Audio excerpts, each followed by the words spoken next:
비디오 아트의 선구자라 불리는 고 백남준 작가는 예술과 과학, 국경을 넘나드는 실험적인 작품으로 예술계에 돌풍을 일으킨 사람이죠. 네, 백남준의 생애와 작품 세계에 대해서 오늘 사이언스 인 아트에서 이야기 나눠보겠습니다. 온라인 아트 플랫폼 누아트 박소경 디렉터와 함께합니다. 어서 오세요. 안녕하세요. 네, 안녕하십니까. 자, 올해가 고 백남준 작가가 탄생한 지 90주년이라고 하더라고요. 자, 너무나도 유명한 분이지만 이 백남준 작가가 어떤 분인지 먼저 소개부터 해주실까요? 네, 백남준은 1960년대 플럭서스의 중심에서 뛰어난 실험 정신으로 누구보다도 전위적이었던 또 뼛속부터 예술가인 작가입니다. 네. 1932년 서울에서 태어났지만 한국 전쟁이 발발했던 시기에 일본으로 건너가 도쿄대에서 미학과 미술사학 그리고 음악 등을 공부하는데요. 네. 당시 부유했던 집안 덕분에 일찍이 다양한 예술 장르를 접할 수 있었다고 합니다. 특히 어린 시절에 당시 가장 전위적인 음악이었던 아놀드 쇤베르크의 음악을 이른 나이부터 접했다고 하는데요. 이런 배경들이 훗날 백남준의 작업의 뿌리가 됩니다. 네, 백남준 작가가 생전에 플렉서스의 중심에 다양한 예술을 했다고 하셨는데요. 플렉서스가 뭐죠? 네, 이 플럭서스는 1960년대부터 70년대 사이에 일어났던 세계적인 차원의 전위적 예술 운동이라고 보시면 되는데요. 여기서 플럭서스라는 단어는 변화, 흐름, 그리고 움직임이라는 뜻의 라틴어에서 유래했습니다.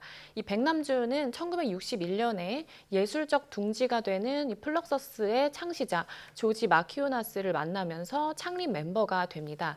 이때 함께한 멤버로는 또 다른 전위예술가인 요셉 보이스 등이 있고요. 이 요셉 보이스는 백남준에게 큰 영향을 준 작가이자 또 이 플럭서스의 주요 멤버이기도 했는데요.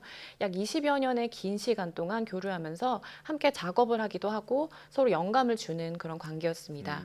이 플럭서스라는 전위적인 예술 그룹의 중심에서 다양한 분야의 아티스트와 또 경계를 허물고 콜라보를 선보이는데요. 이 실험적이고 그 자체로 큰 인상을 남긴 새로운 방식의 작업들을 통해서 기존 예술이 가지고 있던 개념이나 범위를 크게 확대시킵니다. 네.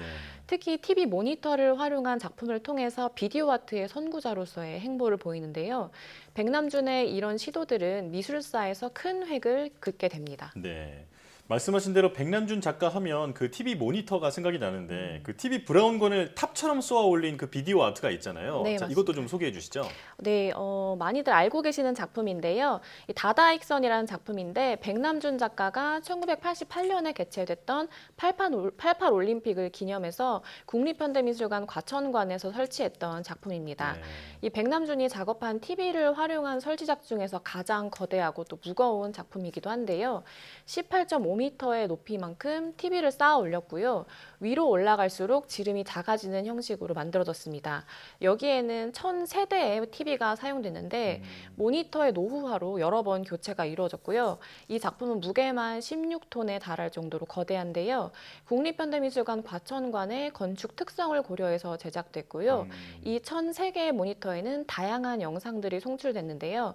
경복궁과 부채춤 또 고려청자 같은 우리나라의 문화를 담은 소재들과 함께 프랑스의 개선문 또 그리스의 파르테논 신전 등 전 세계 각국의 상징물을 담고 있기도 합니다. 네, 또 첼리스트 샬롯 무어만의 연주 모습도 담겨 있는데요. 결과적으로 이 영상들을 통해서 과거와 현재 또 동서양 전 세계 인류가 문화 예술과 과학으로 하나가 되고 또 조화를 이룬다는 의미를 내포하고 있습니다. 네, 이 다다익선이라는 작품에 1000세대의 TV가 사용됐다고 하셨는데요. 이 숫자에도 나름대로 의미가 있다고요? 네, 그 1003이라는 숫자는 바로 10월 3일인 개천절을 상징한다고 하고요. 88 올림픽을 계기로 대한민국이 다시 태어났음을 축하하는 의미라고 합니다. 네, 그런데 지금은 이 작품을 아쉽게도 관람할 수가 없습니다. 이 작품은 전시되는 동안 하루에 약 8시간가량 매일 영상이 상영됐었다고 하는데요. 2000년대 들어서면서 이 모니터를 포함한 여러 부품들이 노후화됐고요. 2002년에는 또 모니터의 노후화가 원인이 돼서 화재가 일어나기도 했었기 때문에 당시 가동이 중단됐던 해프닝도 있었습니다. 또 이후에도 계속해서 수리와 교체가 반복되다가 결국에는 2018년 2월에 가동이 중단됐고요. 올해 시범 가동이 됐었는데 올 9월에 다시 재가동 예정이라고 합니다. 전자기기로 만들어졌기 때문에 이 작품의 노후화라는 문제가 생기는 거잖아요. 이걸 백남준 작가도 고민을 해봤을까요? 네, 이 부분에 대해서는 2019년에 이제 국립현대미술관이 다다익선 복원 계획을 대대적으로 발표하기도 했고요. 또 독일과 미국을 포함한 국내외 전문가들이 모여서 당시 조사와 자문을 하기도 했습니다. 참고로 이런 작품의 경우에는 또 작품 안에 들어가는 부품에 대한 부분도 중요한데요.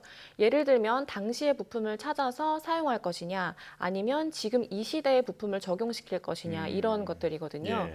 근데 백남준은 생전에 이런 상황을 미리 예견하고 작품에 쓰인 기존의 부품이 단종됐을 경우에는 신기술을 사용해도 좋다고 의견을 밝혔다고 하는데요. 국립현대미술관 측은 최대한 그래도 그 당시를 반영해서 기존 작품을 유지하는 쪽으로 방향을 판단했고요. 그게 또 미술관의 역할이라고 밝히기도 했습니다. 예. 네. 또 백남준 작가 작품을 보면 관객들이 참여하는 형태의 작품도 많이 볼 수 있는데 대표적으로는 TV 붓다라는 작품이 있죠. 이 작품 의도에 대해 설명 좀 부탁드립니다. 네, 백남준 작가는 비디오 아트를 통해서 대중들과 끊임없이 소통하는 시도를 많이 해왔는데요. 이 관람객이 단순히 작품을 보는 수동적인 역할이기보다는 작품의 일부가 되도록 하기도 했습니다. 이 현재 백남준 아트센터에서 소장하고 있는 TV 붓다라는 작품이 대표적인 관객 참여형 작품인데요. 이 작품은 불상과 TV가 서로 마주보고 있고요. TV 화면 안에는 마주보는 불상의 모습이 그대로 나타나는 방식입니다. 이 미리 찍어둔 영상을 틀어놓는 게 아니고요. 불상이 실시간으로 촬영돼서 화면에 나타나는 건데요. 만약에 관람객이 이 불상 뒤에 서 있으면 화면 안에 그 모습이 같이 나타나는 방식입니다. 동시에 이 화면을 바라보고 있는 불상의 모습은 TV를 시청하는 우리 인간의 모습을 담고 있기도 하고요. 화면 속 자신을 바라보면서 자아를 찾음과 동시에 당시 첨단 기술과 인간의 공존에 대한 고민이 담겨 있는 작품입니다. 녹화되어 있던 영상이 아니라 불상이 이른바 셀카를 찍는 것처럼 이제 자신의 모습을 그대로 보고 있는 그런 구도라는 말씀이신데요. 자, 백남준 작가의 그 비디오 아트에 대해서 설명을 듣고 있는데 이 백남준 작가는 비디오 아트에 주목하게 된 계기가 뭘까요? 네, 백남준 작가는 살아생전에 이런 얘기를 했었습니다. 나는 만인이 즐겨보는 대중매체를 예술로 선택한 예술 깡패다. 백남준은 플럭서스의 중심에서 기존 미술계의 엘리트주의에 반대하기도 했는데요. 같은 맥락으로 미술 자체에 대중이 쉽게 접근할 수 있기를 바랬기 때문에 이 TV라는 도구를 선택한 것도 있겠고요. 또 한 가지는 백남준의 유목 생활이 이유일 수도 있겠습니다. 생전에 이곳저곳을 돌아다녔던 백남준에게 있어서 공간과 시간은 참 중요한 요소였는데요.